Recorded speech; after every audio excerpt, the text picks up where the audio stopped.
I'm trying to do a mic check on this. Um, Hello? there you go. Okay. Now, for one, a little bit staticky, but yeah, okay. Um, just to let you know, I haven't been posting any videos for this week because I've been sick. Um, so I haven't been really, doing any videos, but, as of this week, I'm gonna be dropping my videos from posting every day to posting more than likely once or, like, 1, 2, or 3 times a week. So, the 3 days that are best for me to post currently are Thursday, which is my only day off from my other job. Um, Fridays when I start later on in the day, same thing with Saturdays. Um, on Friday and Saturday, I don't start my other job until like 4 o'clock in the afternoon, so I try to get videos out before then, which is why I'm doing this video. But now the story that we're going to talk about is it's about history and how people try to whitewash history. Now, publishers are plain scared, and that's not unfamiliar. They're fucking terrified. In our bizarre age of disruptors and those who prefer to repurpose inconvenient truths like history, some readers might think that burning books or garnishing our histories with falsehoods is cool, which it's not. History, as it's taught in books, doesn't matter, right? In the United States, rewriting history is taking place on an unprecedented scale from the left and right.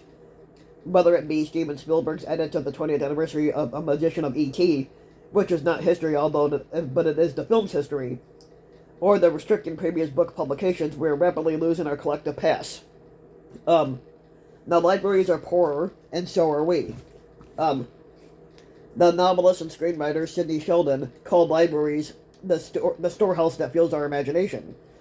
They open up windows to the world and inspire us to explore and achieve and contribute, and they contribute to improving our quality of life. So how can we understand human development if we erase its past? Rewriting, repurposing Roald Dahl's book is just a thin edge of the wedge. Now, last year, according to the American Library Association, some 2,571 books. Okay, so some 2,571 books have been listed as objectionable, compared with 223 books 2 years earlier.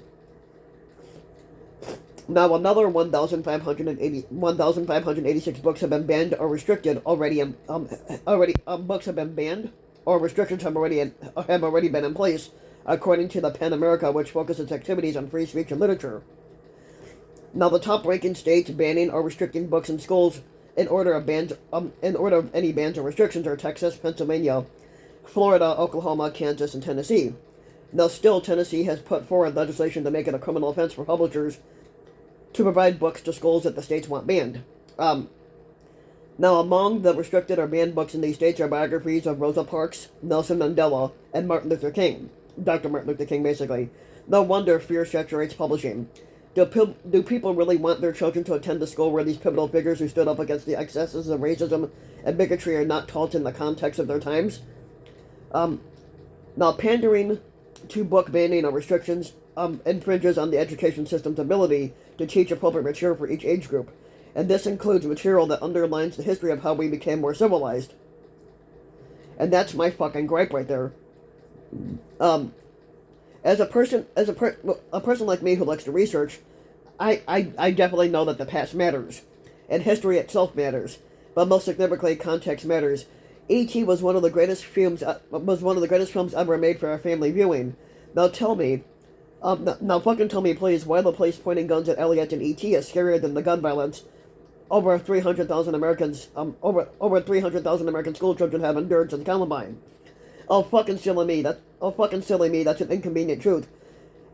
Why should we know the fact that more Americans have died of gun violence from 1968 to 2015, which is 1.53 million, than in all U.S. wars from 1775 to 2017, which is 1.2 million, according to NBC News. And what does that fact say? It's the context. The context matters, and the history matters. Now, none of us recall the furor that was caused by Darwin's Origin of the Species. The 1925 Scopes monkey trial is infamous for the state of Tennessee suing high school teacher John Scopes for teaching the theory of evolution against Tennessee's Butler Act, which prohibited teaching any theory contrary to the Bible's book of Genesis.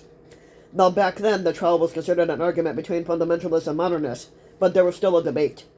Scopes had his day in court, and although he was found guilty and fined $100, Tennessee did not come out of the trial unscathed. Today, there is no day in court, just a treacherous cancellation, and social media and special interest groups. Now, if Nazi Germany had succeeded in liberating all the un-German books, ideas, and people it had wanted to, we'd be ignorant of all that. Like Albert Einstein, Sigmund Freud, Steven Spielberg, Bob Dylan, Joseph Heller, J.D. Salinger, Noam Chomsky, Philip Roth, Herman Wouk, W.O. of UK, which I'm not sure if I'm saying that name's right, Franz Kafka, Gary Kasparov, Sal Bellow, George Gershwin, Gustav Mahler, Felix Mendelssohn, the Marx Brothers, Moses, Jesus, and so many others have given to the world. Now, some might think, so what, it's no fucking loss. Now, this is precisely what the enablers and influencers of Hitler believed when they rallied to his beer hall putsch 100 years ago on November 9th of 1923. The Nazis didn't like inconvenient truths either. Hitler blamed all of Germany's problems on political enemies, the church, Freemasons, and the Jewish people. He was able to draw on mythic lies and label them the truth, even though it was lies. It is one thing for a leader, and any leader, to declare himself above the rule of law, but it's quite another for a free press, educators, and business leaders to bow to it and promote uniform and dangerous ideas that led to demagoguery and suppression of free speech, and yet it continues to this very day and everywhere. Now changing history and facts as Vladimir Putin has done regarding Ukraine is the latest example of why history matters to us. Now, I am thankful that we can disagree without fear about Putin's disruptive worldview and fabricated history. A Ukrainian man was enslaved by the Romanov Russian Tsar Nicholas II. Now, Putin has become a major problem. An undemocratically minded world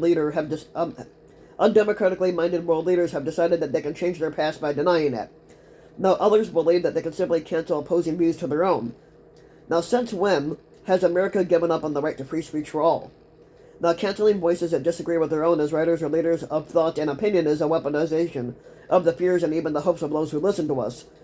It works as a deceitful magic on the minds of individuals and enablers that kills informed debate and creates an unfair and unbalanced society, and it promotes ignorance to us too.